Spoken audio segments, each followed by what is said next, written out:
Hello, I'm Giselle Kovari, President of Engine People Performance. So I wanted to talk a little bit about what's going on in the financial markets right now. Now, first off, I am not a financial expert and I certainly do not work in this space. I'm not qualified to give any financial advice.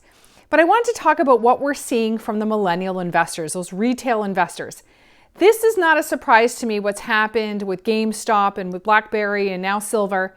When we look at the millennial mindset and what's been happening within our organizations, we've been researching generational differences for 18 years. We've been speaking for at least 10 years on the millennials.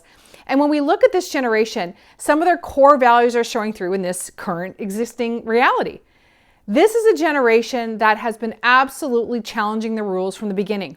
They believe that they can change the rules and that they can fight against systems that they don't feel benefit them. These are millennial investors who have said, we are not going to take it and we are going to change the game. And they've done that within our organizations as well. They've pushed leadership to change policies and programs. They've looked at existing structures and said, if it works for you, then why can't I apply it to me? Don't have a double standard. And keep in mind that millennials are loyal to their pack.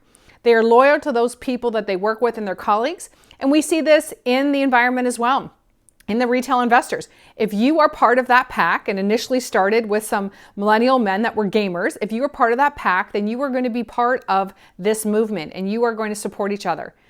This is also a generation that has been used to having their voice heard. And I have seen many in the financial sector, large organizations that have ignored the millennial request for a long time. They've been ignored as investors, they've been ignored as customers, they've been ignored as employees.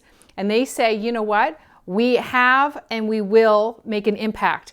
They're putting their money where their mouth is, and they expect to be aligned to their values. They expect that they're going to be able to live and work and invest and be part of organizations or causes that matter to them.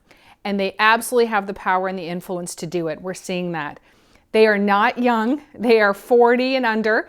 And so they have influence now. They have money and they're choosing to put it where they want.